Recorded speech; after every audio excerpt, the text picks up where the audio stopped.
হিমন্ত বিশ্ব শৰ্মাই এখন সংবাদমেল আয়োজন কৰিলে আৰু সেই সংবাদমেলখনত তেওঁ কিছুমান প্ৰলাপ বকিলে। হিমন্ত বিশ্ব শৰ্মা আমি জানো যে তেওঁ ব্যক্তিজন সন্মানৰ নহয়, যোগ্য নহয়, তেওঁৰ কোনো ধৰণৰ মান নাই, তেওঁৰ কোনো ধৰণৰ গৰিমা নাই। সংবিধানৰ ঊৰ্ধত নেকি হিমন্ত বিশ্ব শৰ্মা, মাননীয় হিমন্ত বিশ্ব শৰ্মা সংবিধানৰ ঊৰ্ধত নেকি? মুখ্যমন্ত্ৰী হিমন্ত বিশ্ব শৰ্মাই এখন সংবাদমেল আয়োজন কৰিলে আৰু সেই সংবাদমেলখনত তেওঁ কিছুমান প্ৰলাপ বকিলে। হিমন্ত বিশ্ব শৰ্মা আমি জানো যে তেওঁ ব্যক্তিজন সন্মানৰ নহয়, যোগ্য নহয়, তেওঁৰ কোনো ধৰণৰ মান নাই, তেওঁৰ কোনো ধৰণৰ গৰিমা নাই। কিন্তু হিমন্ত বিশ্ব শৰ্মাই যিখন আসনত বহি আছে মুখ্যমন্ত্ৰীৰ পদটো, সেই মুখ্যমন্ত্ৰীৰ পদটোৰ এটা নিৰ্দিষ্ট গৰিমা আছে, নিৰ্দিষ্ট মান আছে আৰু নিৰ্দিষ্ট সন্মান আছে। কিন্তু তেওঁ সেই মুখ্যমন্ত্ৰীৰ আসনখনক অপমান কৰিলে। আৰু হিমন্ত বিশ্ব শৰ্মাই কালি কিছুমান অবান্তৰ কথা ক'লে, SFIক লক্ষ্য কৰি লৈ পেলাই আমাৰ যিটো বাক স্বাধীনতা, আমাৰ যিটো গণতান্ত্ৰিক অধিকাৰ, সেই অধিকাৰক কুঠাৰঘাত কৰি ভৰিৰে গচকি তেওঁ কিছুমান অবান্তৰ কথা কৈছে, প্ৰলাপ বকিছে। যদিও প্ৰলাপৰ কোনো ধৰণৰ প্ৰত্যুত্তৰ নাথাকে, কিন্তু তথাপিতো আমি জানো যে হিমন্ত বিশ্ব শৰ্মা আৰু হিমন্ত বিশ্ব শৰ্মাৰ কথা এই দুইটা আমাৰ অসমৰ যিটো শিল্প বা অসমৰ যি শিল্পীসকলৰ শিল্প স্বাধীনতা, আমাৰ যি গণতান্ত্ৰিক প্ৰমূল্য, সাংবিধানিক প্ৰমূল্য বা আমাৰ অসমখনৰ যি সমন্বয়ৰ যিখন সমাজ, সেই সমাজখনৰ কাৰণে এটা ভাইৰাছ। আৰু ভাইৰাছৰ চিকিৎসা কৰাটো অত্যন্ত জৰুৰী হৈ পৰে। আৰু সেইকাৰণে আজি আমি অস্ত্ৰোপচাৰ কৰিবলৈ এই সংবাদমেলখনৰ আয়োজন কৰিছোঁ। যিদৰে হিমন্ত বিশ্ব শৰ্মা নিজে এজন চোৰ, ঠিক একেদৰে তেওঁৰ সেই চোৰৰ প্ৰকৃতি নেৰি পেলাই ৰাতি চোৰৰ নিচিনাকৈ অন্ধকাৰৰ সুযোগ লৈ পেলাই দীঘলী পুখুৰী গছ গেজোপা কাটি দিলে। আৰু আপোনালোক সকলোৱে জানে যে তেওঁ অতি মুখ চহকী এজন মুখ্যমন্ত্ৰী। তেওঁ তাৰপিছত কৈছিল যে আমি স্থানান্তৰ কৰিম গছৰ। আৰু আজি সংবাদ মাধ্যমত কি প্ৰকাশ পাইছে যে হস্তান্তৰ কৰা, স্থানান্তৰ কৰা দীঘলী পুখুৰী গছৰ এজোপা গছো বাচি নাথাকিল। তাৰ কাৰণে আমি SFI প্ৰতিবাদ কৰিছিলোঁ। উল্লেখযোগ্য কথাটো হৈছে প্ৰাণৰ শিল্পী আমাৰ জুবিন গাৰ্গো সেই প্ৰতিবাদত আছিল। তেওঁ তাত প্ৰতিবাদত থাকি দীঘলী পুখুৰী গছকেইজোপা কটাৰ বিৰোধিতা কৰিছিল। আৰু তথ্যই কি কয় যে চৰকাৰখনৰ দিনত 2016 চনৰ পৰা এতিয়ালৈকে 1,06,896 জোপা গছ এইখন অসমত কটা হৈছে। আমি এতিয়া স্পষ্ট আমাৰ মতটো আমি ক'ব বিচাৰিছোঁ যে আমি উন্নয়নৰ বিৰোধী নহয়, আমি কোনো ধৰণৰ উন্নয়নৰ প্ৰকল্পৰ বিৰোধী নহয়। কিন্তু সেই উন্নয়ন কাৰ বাবে? কেৱল মাত্ৰ 1% কাৰণে সেই উন্নয়ন নেকি? কেৱল মাত্ৰ আদানী, আম্বানী আৰু হিমন্ত বিশ্ব শৰ্মাৰ পত্নী ৰিণিকী ভূঞাৰ কাৰণে সেই উন্নয়ন নেকি? সেই উন্নয়নত আমাৰ দৰে সাধাৰণ জনসাধাৰণ আছেনে নাই? আৰু দ্বিতীয় কথাটো হৈছে যে আমি বহনক্ষম উন্নয়নৰ কথা কওঁ। আমি বহনক্ষম উন্নয়নৰ কথা কৈছিলোঁ, আমি সুপৰিকল্পিত নগৰ উন্নয়নৰ কথা কৈছিলোঁ। আৰু যেতিয়া গছ গছনি তহিলং কৰিছিল তেতিয়া জুবিন গাৰ্গ, প্ৰাণৰ শিল্পী জুবিন গাৰ্গে কি কৈছিল? যে গছ নাকাটিবা, নেপায়। হিমন্ত বিশ্ব শৰ্মা, মুখ্যমন্ত্ৰী হিমন্ত বিশ্ব শৰ্মাই আস্ফালন কি কৰে যে আমি জুবিন গাৰ্গক ভাল পাওঁ, কিন্তু জুবিন গাৰ্গে দেখুৱাই থৈ যোৱা যি পথ, গছ নাকাটিবা, নেপায়, সেই পথত তেওঁ কেতিয়াও অগ্ৰসৰ হ'ব নিবিচাৰে। গতিকে কেৱল মাত্ৰ আস্ফালন কৰিলে নহ'ব। যদি বুকুত সাহস আছে, জুবিন গাৰ্গ, প্ৰাণৰ শিল্পী জুবিন গাৰ্গে দেখুৱাই থৈ যোৱা পথৰ সাৰথি হওক, তেতিয়া গম পাম যে হিমন্ত বিশ্ব শৰ্মাও জুবিন গাৰ্গক ভাল পায় প্ৰকৃতাৰ্থত। এইখিনি আছিল দীঘলী পুখুৰীৰ ফ্লাইঅভাৰক লৈ পেলাই কথাখিনি আৰু আমাৰ SFI আমি কি কৰিছিলোঁ। তাৰপিছত কালি আমি গণেশগুৰি ছবিখনৰ কথালৈ আহোঁ। হিমন্ত বিশ্ব শৰ্মাই কালি গণেশগুৰি ছবিখনৰ কথাও বহুত কথা কৈছে। প্ৰথম কথাটো হিমন্ত বিশ্ব শৰ্মাই কি ক'লে যে এইখন বোলে জুবিন গাৰ্গৰ নিচিনা ফটো লগা নাছিল বা জুবিন গাৰ্গৰ ছবি হোৱা নাছিল আৰু চৰকাৰে মুচিব বিচৰা নাছিল, চৰকাৰে সেই ছবিখন মুচিব বিচৰা নাছিল।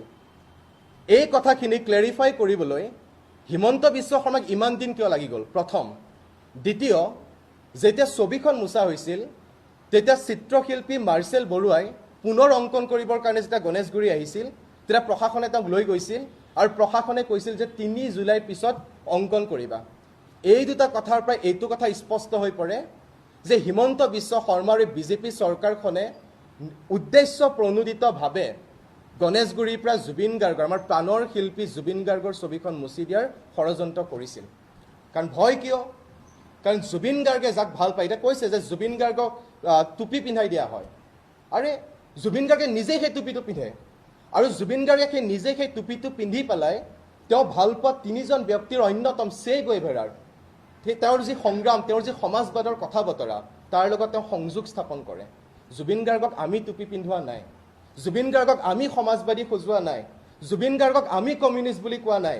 স্বয়ং প্ৰাণৰ শিল্পী জুবিন গাৰ্গে নিজেই স্বঘোষণা কৰি থৈ গৈছিল চে গুয়েভাৰাক ভাল পাওঁ বুলি, সমাজবাদৰ কথা কৈছিল, অসমত এতিয়া লাল চালামৰ সময় আহিছে বুলি কৈ গৈছিল, সেয়া স্বয়ং জুবিন গাৰ্গে কৈছিল। তাৰপিছত তেওঁ গৰিমা গাৰ্গৰ স্বীকৃতিৰ কথা ক'লে, আমাৰ গৰিমা বৰ স্বীকৃতি লাগিব। আপোনালোকে যদি ফেচবুকত চাই সেই ছবিখন মুচি পেলোৱাৰ পিছত খুদ গৰিমা বৌয়ে নিজে ফেচবুকত মৰ্মান্তিক হৈ পেলাই, অতি হৃদয় বিদাৰক কথা, গৰিমা বৌয়ে নিজে ফেচবুকত লিখিছিল যে জুবিন গাৰ্গৰ ছবিখনে গুৱাহাটীৰ চহৰখন ইমান কদৰ্য কৰিছেনে, সেইবুলি তেওঁ নিজে মৰ্মান্তিক হৈ, এটা হৃদয় বিদাৰক ঘটনা। গতিকে তেতিয়াই গৰিমা বৌয়ে স্বীকৃতি প্ৰদান কৰি থৈ গৈছিল। তাৰপিছত হিমন্ত বিশ্ব শৰ্মা কোন হয় তেওঁ আকৌ সেই কথা ক'বলৈ, দোহৰাবলৈ। তাৰপিছত তেওঁ কৈছে যে পুলিচ প্ৰশাসনৰ কথা কৈছে।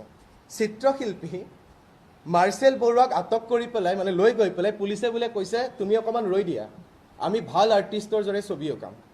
এতিয়া যিদৰে আমাৰ প্ৰধানমন্ত্ৰীগৰাকীৰ এণ্টায়াৰ পলিটিকেল ছায়েন্সৰ ওপৰত ডিগ্ৰী আছে, ঠিক তেনেদৰে আমাৰ মুখ্যমন্ত্ৰীগৰাকীৰ কিবা এণ্টায়াৰ কিবা আৰ্টৰ ওপৰত কিবা ডিগ্ৰী আছে নে ডিপ্ল'মা আছে আমি নাজানো, কিন্তু হিমন্ত বিশ্ব শৰ্মাই হাতত ছবি আঁকিব জানে নে নাজানে, তেওঁ কোন নিৰ্ধাৰণ কৰিবলৈ যে তেওঁ ভাল আৰ্টিষ্ট কোন হয়, বেয়া আৰ্টিষ্ট কোন হয়, তেওঁ কোন? আৰু পুলিচ প্ৰশাসনক লগাইছে বোলে, পুলিচ প্ৰশাসনে কৈছে আমি ভাল আৰ্টিষ্টক লগাম। ঘটনা কি ঘটি আছে? যোৱা 10টা বছৰত 2 লাখতকৈ অধিক নাৰীৰ বিৰুদ্ধে অপৰাধজনিত ঘটনা সংঘটিত হৈ আছে। পুলিচ প্ৰশাসনে সেইবিলাক বিষয়ত মনোযোগ দিব লাগে নে ভাল আৰ্টিষ্ট কোন, বেয়া আৰ্টিষ্ট কোন সেয়া নিৰ্ধাৰণ কৰিব লাগে? সংবিধানে দিছে নেকি হিমন্ত বিশ্ব শৰ্মাক অধিকাৰ? সংবিধানে দিছে নেকি পুলিচ প্ৰশাসনক অধিকাৰ ভাল আৰ্টিষ্ট কোন হ'ব, বেয়া আৰ্টিষ্ট কোন হ'ব? আৰু তাৰপিছত এই যে চিন্তাবিলাক আহে হিমন্ত বিশ্ব শৰ্মাৰ, এইটো আচলতে এটা উৰ্বৰ মস্তিষ্কৰ আচলতে যুগান্তকাৰী আৱিষ্কাৰ হিমন্ত বিশ্ব শৰ্মাই, যে পুলিচ প্ৰশাসনে এটা নিৰ্ধাৰণ কৰিব ভাল আৰ্টিষ্ট কোন, বেয়া আৰ্টিষ্ট কোন। ইয়াৰ ওপৰত আচলতে এখন গৱেষণা হ'ব লাগে। আৰু হিমন্ত বিশ্ব শৰ্মাই নিজেও কৈছে যে তেওঁ ৰং বোলাব। যিখন হাতেৰে, হিমন্ত বিশ্ব শৰ্মাৰ কথা কৈছে, যিখন হাতেৰে আমাৰ সাধাৰণ দৰিদ্ৰ কৃষক শ্ৰমিকক উচ্ছেদ কৰি পেলাই যিখন হাত তেজৰে ৰাঙলী হৈ আছে, সাধাৰণ ঘৰৰ পইচা মাৰি পেলাই যিখন হাতেৰে পইচা মাৰিছে হিমন্ত বিশ্ব শৰ্মাই, সেই হিমন্ত বিশ্ব শৰ্মাৰ হাতেৰে যদি তুলিকাত তেওঁ ধৰে, তেতিয়াহ'লে সেই আৰ্টৰ প্ৰতি অপমান, সেই চিত্ৰশিল্পৰ প্ৰতি অপমান। গতিকে তেওঁ নধৰাই ভাল তুলিকা হাতত লোৱাটো। তাৰপিছত তেওঁ কি কৈছে? তেওঁ কৈছে যে এতিয়াতো এনেকুৱা হৈ গৈছে যে আমি জীৱন্ত অৱস্থাত যাক ভাল পাইছিলোঁ, জুবিন গাৰ্গক যোনে ভাল পাইছিল, তেওঁলোকক এতিয়া বেয়া পোৱাৰ নিচিনা এটা পৰিৱেশ ৰচনা কৰা হৈছে। কিমান ভাল পাই প্ৰমাণ কি হৈছে? বিধানসভাত বিমল বৰাই কি ক'লে? মন্ত্ৰী বিমল বৰাই বিধানসভাত তথ্য দাঙি ধৰিছে যে জুবিন ক্ষেত্ৰ নিৰ্মাণৰ কাৰণে কেৱল মাত্ৰ 30% কাম এতিয়ালৈকে সম্পন্ন হৈছে। কিমান হ'ল? অক্টোবৰ মাহ, নৱেম্বৰ, ডিচেম্বৰ, জানুৱাৰী, ফেব্ৰুৱাৰী, মাৰ্চ, এপ্ৰিল, মে', জুন, জুলাইত ধৰি দিছোঁ। আৰু এই গোটেই মাহকেইটাত কিমান কাম সমাপ্ত হ'ল? 30%। আৰু কি কাম হৈছে 30%? পকী চাৰিসীমা নিৰ্মাণৰ 30% কাম সম্পন্ন হৈছে। এয়া হৈছে হিমন্ত বিশ্ব শৰ্মাৰ জুবিন গাৰ্গৰ প্ৰতি, প্ৰাণৰ শিল্পী জুবিন গাৰ্গৰ প্ৰতি থকা চেনেহ, প্ৰাণৰ শিল্পী জুবিন গাৰ্গৰ প্ৰতি থকা ভালপোৱা। তাৰপিছত এতিয়া SFI কথালৈ আহিছোঁ। আমাৰ হিমন্ত বিশ্ব শৰ্মাই SPDCক কৈছে বোলে এতিয়া আৰু SFI উৰণ সেতুত ছবি অংকন কৰিব নোৱাৰে, দে উইল বি এৰেষ্টেড, আমাক এৰেষ্ট কৰিব। হিমন্ত বিশ্ব শৰ্মাৰ ব্যক্তিগত সম্পত্তি নেকি অসমখন? ৰিণিকী ভূঞাৰ ব্যক্তিগত সম্পত্তি নেকি অসমখন? কোনে অধিকাৰ দিছে? আমি তাত ছবি অংকন কৰাৰ অধিকাৰ SFI আছে আৰু অংকন কৰি যাব। হিমন্ত বিশ্ব শৰ্মাৰ ব্যক্তিগত সম্পত্তি নহয়, ৰিণিকী ভূঞাৰ ব্যক্তিগত সম্পত্তি নহয়, ইয়াৰ ৰাজহুৱা সম্পদ, আৰু ৰাজহুৱা সম্পদত সকলোৰে অধিকাৰ আছে। আৰু মই কৈছোঁ অকল SFI কিয়, সকলো বিভিন্ন দল সংগঠনে ছবি আঁকক, RSS আহক, RSSে আহি পেলাই ছবি আঁকক, কিন্তু জুবিন গাৰ্গৰ ছবি আঁকাৰ সমান্তৰালভাৱে RSSে এইটোও লিখক যে মোৰ কোনো জাতি নাই, মোৰ কোনো ধৰ্ম নাই, তেতিয়া মানিম। RSSও আহক, আমিতো আমন্ত্ৰণ জনাইছোঁ, আমি শিল্পৰ স্বাধীনতাক লৈ SFI সক্ৰিয়, যে কোনো দল মত ৰাজনৈতিক আদৰ্শ নিৰ্বিশেষে সকলোৰে অধিকাৰ থাকিব লাগে ছবি অংকন কৰাৰ। গতিকে RSSও আঁকক, খালি জুবিন গাৰ্গৰ সেই প্ৰকৃত আদৰ্শটো তুলিও ধৰক। তাৰপিছত ছবি অঁকাৰ স্বাধীনতা, দেশৰ আইন কানুনৰ ঊৰ্ধত নেকি হিমন্ত বিশ্ব শৰ্মা যে তেওঁ ছবি অঁকাৰ বিৰোধিতা কৰিব? এনেকুৱা লাগি আছে যে মুখ্যমন্ত্ৰীৰ আসনখনত তেওঁ বহি আছে, কিন্তু বাটৰ যে গুণ্ডাবিলাক, বাটৰ যে মাবালীবিলাক য'ত ত'ত মাৰপিট লাগিবলৈ সাজু হৈ থাকে, তেনেকুৱা ধৰণৰ তেওঁৰ ভাষ্য হিমন্ত বিশ্ব শৰ্মাৰ, এনেকুৱা ধৰণৰ ভাষ্য তেওঁ দিয়ে। বাটৰ গুণ্ডা বাটৰ মাবালীৰ পৰা তেওঁ কোনো পৃথক নহয় এনেকুৱাই প্ৰমাণ কৰিছে তেওঁ তাৰপিছত আৰু আটাইতকৈ মৰ্মান্তিক ঘটনাটো কি যে হিমন্ত বিশ্ব শৰ্মাই এতিয়া কি কৈছে জুবিন গাৰ্গ বিদ্ৰোহী শিল্পী জুবিন গাৰ্গৰ প্ৰতিচ্ছবি অংকন কৰিবলৈ এতিয়া হিমন্ত বিশ্ব শৰ্মাৰ অনুমতি ল'ব লাগিব এনেকুৱা দুৰ্দশা এনেকুৱা অৱস্থালৈ আমি অসমখন এতিয়া গৈছোঁ যে আমি প্ৰাণৰ শিল্পী জুবিন গাৰ্গৰ ছবি অংকন কৰিবলৈ হিমন্ত বিশ্ব শৰ্মাৰ দৰে ব্যক্তি এজনৰ অনুমতি নলওঁ আমি আঁকিম তাৰপিছত মোৰ এই গোটেই কথাখিনিৰ অৰ্থটো কি গোটেই কথাখিনিৰ অৰ্থটো হৈছে যে হিমন্ত বিশ্ব শৰ্মাই আচলতে জুবিন গাৰ্গক কিয় ইমান ভয় কৰে এই জুবিন সত্তাটোক লৈ পেলাই আমাৰ হিমন্ত বিশ্ব শৰ্মা ত্ৰাসিত কিয় কাৰণ জুবিন গাৰ্গে যেতিয়া কয় যে অসমত এতিয়া লাল চালামৰ সময় আহিছে তেতিয়া চাগে হিমন্ত বিশ্ব শৰ্মাই নিজৰ চকীখনৰ পৰা হাত জাপ মাৰে যেতিয়া জুবিন গাৰ্গে কয় নতুন প্ৰজন্মক অনুপ্ৰাণিত কৰে যে সমাজবাদী হ সমাজবাদৰ কথাত যা তেতিয়া চাগে তেওঁ হুৰাই শ্লিপিং টেবলেট খাই পেলাই শুবলৈ বাধ্য হয় কিহৰ কাৰণে ভয় কাৰণ হিমন্ত বিশ্ব শৰ্মাৰ যি জনবিৰোধী নীতি